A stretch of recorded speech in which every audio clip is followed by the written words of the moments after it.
Il existe un son qui précède tous les mots, un son qui, selon les anciens maîtres, résonne même lorsque tout semble silencieux. C'est le OM, le souffle primordial de l'univers, et, paradoxalement, le son le plus répété et le moins compris de l'histoire humaine. Dans la philosophie taoïste, une maxime exprime une sagesse similaire. Le Tao dont on peut parler n'est pas le Tao éternel. Que signifie cela, au juste? Plus nous cherchons à nommer l'absolu, plus nous nous en éloignons. Et c'est dans ce paradoxe que commence notre voyage. Bienvenue à Solstice, un espace où le langage, la spiritualité et la conscience se rencontrent avec profondeur et intention. Ici, chaque mot est étudié comme un symbole vivant. Chaque son est perçu comme un pont entre l'esprit et l'invisible. Notre but est d'éveiller la lucidité spirituelle sans mystification, en revenant à l'essence des anciens enseignements pour les appliquer à la vie moderne. Mais une chose doit être dite clairement. Le mantra OM ou AUM, tel qu'il apparaît dans les textes sanscrits, n'est pas un son que l'on prononce, mais une expérience que l'on traverse. Pendant des siècles, il a été préservé dans les traditions védiques comme un portail permettant de comprendre le cycle de la création, du maintien et de la dissolution, le même rythme que le Tao décrit comme le flux naturel de toute chose. Cependant, arrivé en Occident, le OM est devenu un logo spirituel, un ornement sonore. Et c'est là que se cache le secret que peu veulent reconnaître. Imaginez le son d'un temple vide. Les murs renvoient l'écho du chant, mais sans le pratiquant présent, ce n'est que du bruit. Ainsi en est-il du OM récité sans conscience. Il vibre, mais n'éveille pas. C'est pourquoi cette vidéo et cette chaîne ne parlent pas de techniques de méditation rapide, mais de la compréhension de ce qui se joue entre le son et le silence.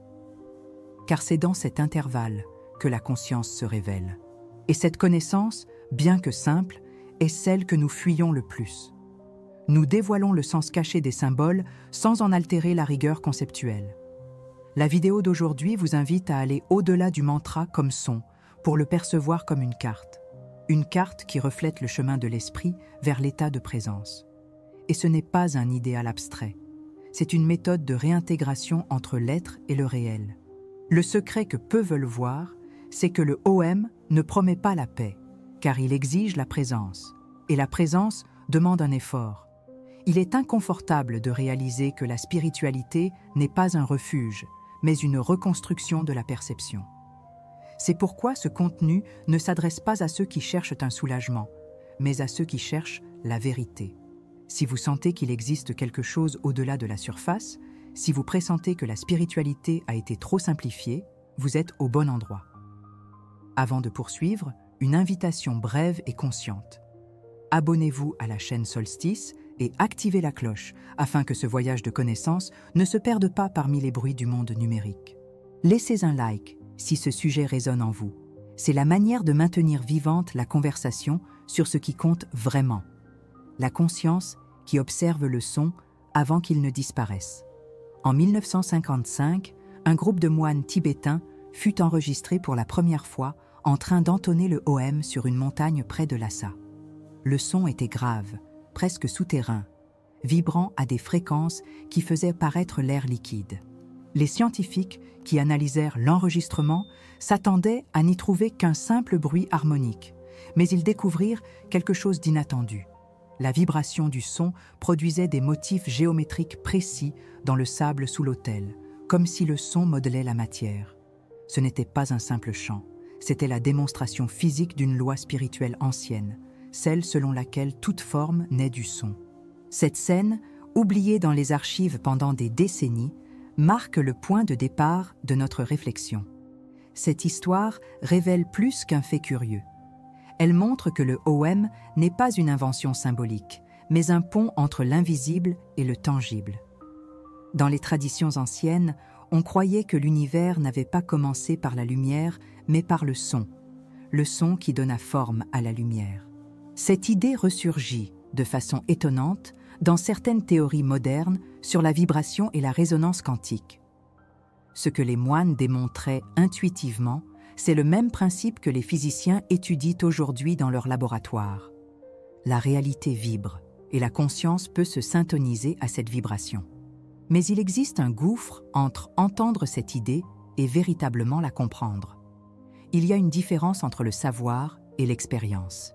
Vous pouvez répéter le OM 1000 fois et demeurer pourtant en dehors de son champ vibratoire réel. Ce qui manque, c'est la conscience qui écoute avant et après le son. Cet intervalle entre le son et le silence, les textes védiques le nomment Turiya, le 4e état, la pure observation. Or, la plupart des pratiques modernes se concentrent uniquement sur l'émission sonore, oubliant l'observateur qui soutient le son. C'est comme étudier une flamme en ignorant l'air qui la nourrit. Dans les Upanishads, cette perception était considérée comme une forme d'initiation. L'élève n'apprenait pas le OM comme un simple chant, mais comme un miroir. Il observait le son naître, se maintenir et se dissoudre, comprenant que tout ce qui existe suit le même cycle. Création, maintien et dissolution ne sont pas des concepts, mais des processus intérieurs. Le A du OM représente la naissance de la conscience, le U son expansion, et le M le retour au silence.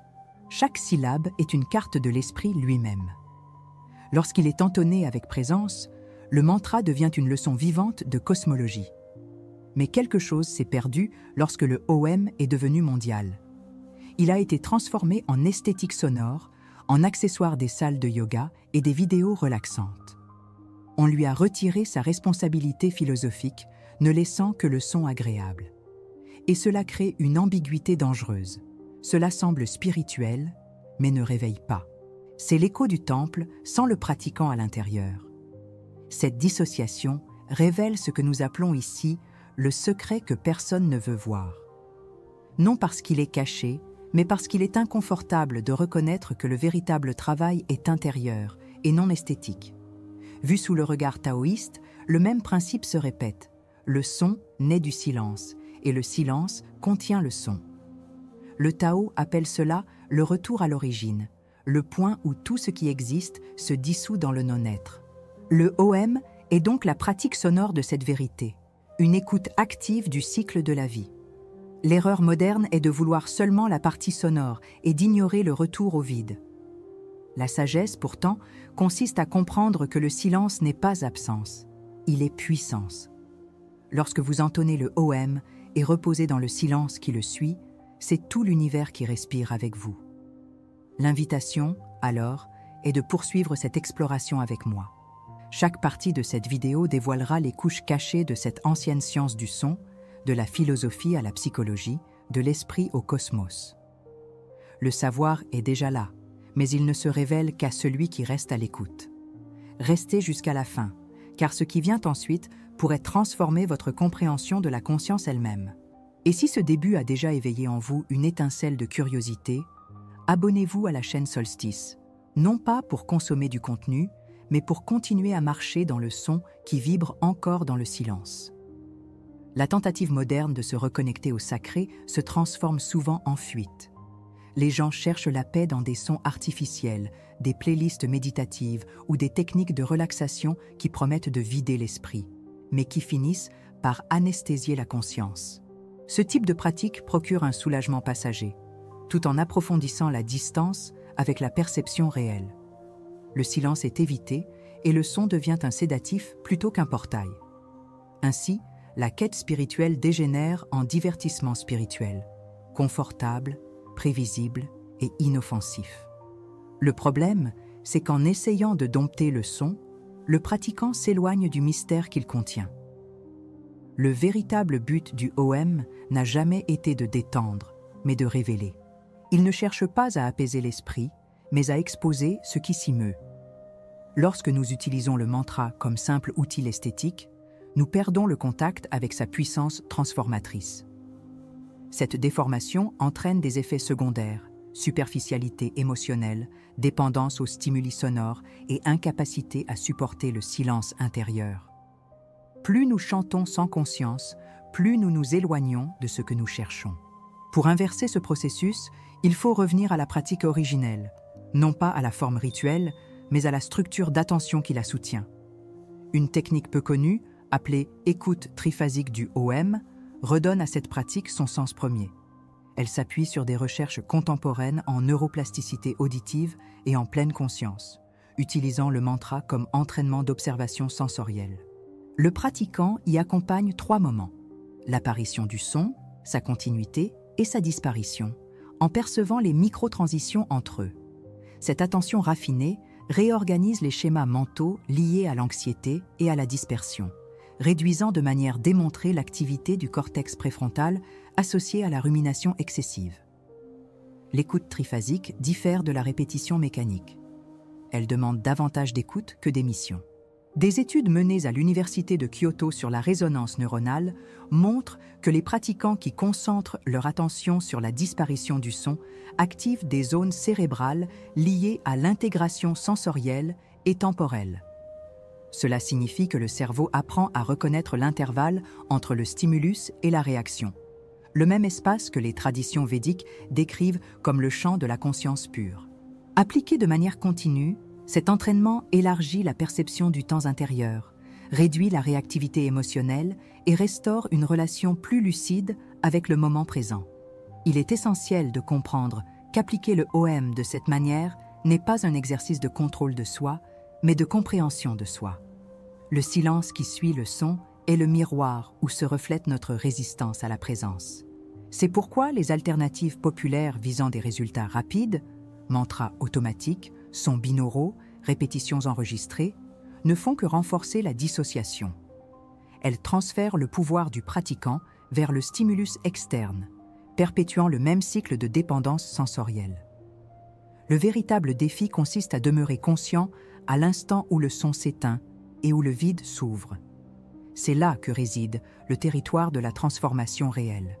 La pratique quotidienne peut commencer par seulement 3 minutes. Asseyez-vous, respirez et entonnez le OM une seule fois, en laissant le son s'étendre naturellement jusqu'au silence. Observez l'impulsion de vouloir répéter, combler, continuer.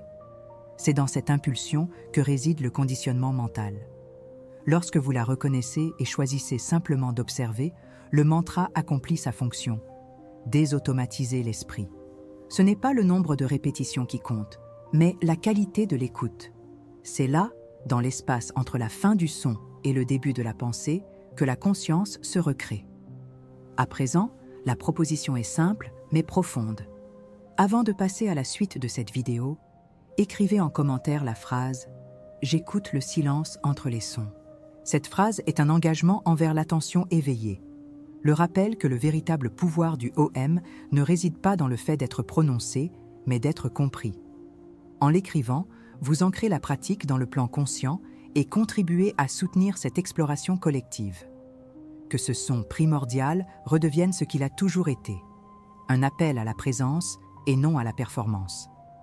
En psychologie de l'attention, ce processus équivaut à une rééducation du focus cognitif.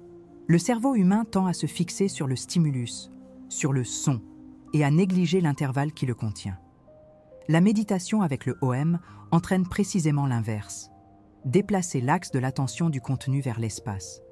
Cette inversion engendre un phénomène appelé désidentification perceptive, un état dans lequel l'observateur reconnaît les événements mentaux sans les confondre avec son identité. Dans le bouddhisme, ce mouvement est décrit comme « voir l'esprit », comme un nuage qui passe dans le ciel. Dans le taoïsme, il correspond au retour au centre du vide, le point où le flux se révèle comme unité.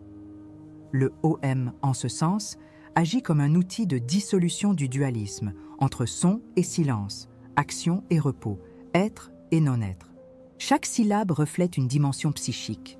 Le A éveille le champ sensoriel, le U élargit la conscience vers le symbolique et le M conduit à l'intériorisation profonde.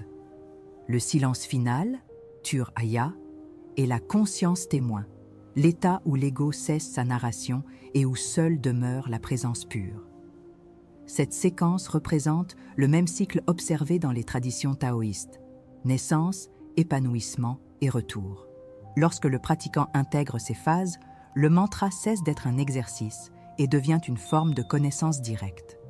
L'écoute triphasique du OM crée un schéma d'autorégulation émotionnelle qui remplace l'effort de contrôle par l'observation consciente. Des recherches en neurosciences contemplatives montrent que la pratique régulière de l'attention auditive prolongée réduit l'activité de l'amygdale, le centre neural de la peur, et augmente la cohésion des réseaux de conscience interoceptive. Cela se traduit par une stabilité émotionnelle, une clarté cognitive et une diminution du bruit intérieur. Le son devient ainsi un moyen de reconfigurer le système nerveux, unissant le savoir spirituel ancien à la science moderne de l'esprit. Cette pratique reflète la même sagesse que le Tao Te Ching. Reviens au son originel, et le son originel te ramènera à l'essence. Le OM est la codification sonore de cette loi universelle. À travers lui, la conscience apprend à se mouvoir sans résistance, à observer le flux sans s'attacher aux résultats. C'est le point où psychologie et spiritualité convergent. La connaissance de soi cesse d'être une introspection émotionnelle pour devenir une expérience d'unité. Dans cet état, l'esprit ne cherche plus à interpréter, mais simplement à reconnaître. Le pratiquant devient lui-même le son, une manifestation consciente du rythme cosmique. L'erreur contemporaine consiste à traiter le OM comme un outil destiné à produire des états spécifiques, relaxation, concentration, guérison. Ce ne sont que des sous-produits, non le but. Lorsque l'objectif est d'atteindre un état, le pratiquant renforce l'idée de séparation entre le sujet et l'expérience. Le véritable travail consiste à dissoudre cette division.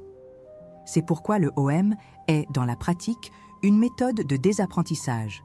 Il enseigne à lâcher le contrôle et à habiter le silence avec lucidité. En comprenant cette dynamique, la spiritualité cesse d'être une fuite pour devenir un entraînement à la présence. Ce que le Tao appelle « agir sans agir ». Le son est le maître, le silence est le temple, et l'attention en est la clé. Le OM n'est pas un symbole de paix, mais un miroir de perception. Il révèle, de manière directe, que tout son se termine dans le silence et que toute pensée se résorbe dans la conscience. C'est la loi universelle qui traverse l'hindouisme, le bouddhisme et le taoïsme. L'impermanence comme portail vers la totalité. En reconnaissant ce cycle, le pratiquant ne cherche plus à fuir le bruit du monde, mais à le comprendre comme faisant partie de la même mélodie cosmique. Le secret, en vérité, n'a jamais été caché. Il a seulement été recouvert par l'excès de bruit intérieur. Lorsque le son se dissout et qu'il ne reste rien d'autre que l'espace, que demeure-t-il? C'est la question que les maîtres taoïstes appellent l'écoute de ce qui n'est pas dit. Ce que nous entendons lorsque le son s'éteint, c'est notre propre présence retournant à la source. Tout le chemin parcouru jusqu'ici, de la vibration du OM à la perception du silence, ne pointe pas vers une fin, mais vers un changement de direction, de l'extérieur vers l'intérieur, du faire vers l'être. Le véritable bénéfice de comprendre le OM n'est pas de saisir l'univers, mais de se reconnaître comme partie de lui.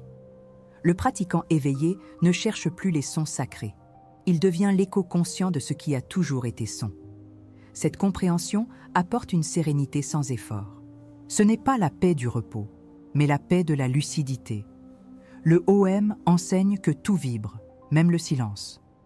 Le son originel, AUM, est le même qui met les étoiles en mouvement et soutient la respiration humaine. Comprendre cela, c'est dissoudre la distance entre le cosmique et l'intime. L'univers ne parle pas par des mots, mais par un rythme.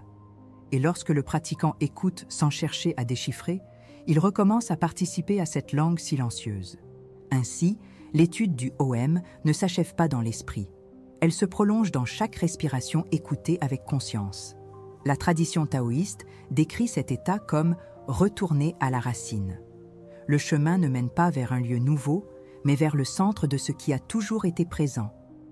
Le son et le silence sont les deux faces d'un même miroir. Et c'est au moment où le son disparaît que le miroir se révèle. C'est à cet instant que la pratique cesse d'être un exercice pour devenir un état naturel. La conscience n'a plus besoin d'un mantra, car elle est le mantra lui-même. Le secret, dès lors, n'était pas un mystère gardé par les anciens maîtres, mais un phénomène visible que la précipitation moderne a choisi de ne pas voir. Peut-être, à cet instant, surgira-t-il une intuition simple. Le son ne se termine pas, il change seulement de forme. Ce qui s'éteint comme vibration réapparaît comme perception. Le cycle est continu, et celui qui le comprend trouve le repos même au cœur du tumulte du monde. Le véritable fruit de cette voie n'est pas la maîtrise d'une technique, mais la renaissance de l'attention. L'écoute devient présence, la présence devient clarté, et la clarté se transforme en silence fécond. C'est le point d'épiphanie qui ne s'explique pas, il se vit. Le silence cesse d'être absence et devient communion. La sagesse zen décrit ce moment comme le son d'une seule main qui applaudit. Un paradoxe qui n'appelle pas de réponse, mais une conscience. La question finale n'est pas « qu'est-ce que le OM ?», mais « qui écoute le OM ?» Celui qui explore cette question ne cherche plus le son, mais l'observateur. La réponse ne se trouve pas dans les mots, mais dans l'intervalle entre eux. Voilà le véritable achèvement, une fin qui invite à un commencement. Le son s'éteint, le silence s'ouvre et l'apprentissage se renouvelle. Le cycle recommence, tel l'univers lui-même, en expansion et en repli. Que chacun de ceux qui ont suivi ce contenu emporte avec lui un geste simple. En entendant n'importe quel son, un vent, une voix, une pensée, qu'il perçoive aussi le silence qui l'enveloppe. Voilà la pratique vivante. L'expérience du OM ne se vit pas seulement dans les temples ou la méditation, mais à chaque instant où l'attention devient pure écoute. Le chemin spirituel n'exige pas l'isolement, il exige la présence. Le son et le silence sont des maîtres quotidiens. Il suffit d'apprendre à les écouter. Dans cette écoute, l'esprit s'apaise et le monde révèle sa symétrie invisible. Avant que la vidéo ne se termine, laissez votre trace comme partie intégrante de cette expérience. Écrivez dans les commentaires ce que vous avez perçu dans le silence entre les sons. Partagez vos découvertes et observez celles des autres comme des miroirs du même apprentissage. Chaque témoignage est une manière de maintenir vivante l'écoute collective, le cœur silencieux de ceux qui s'éveillent. Et si ce contenu vous a touché, permettez-vous de poursuivre cette exploration avec nous, non par habitude, mais par résonance. Car le son primordial résonne encore, et chacun de nous est un point de cette vibration éternelle que le monde persiste à ne pas entendre.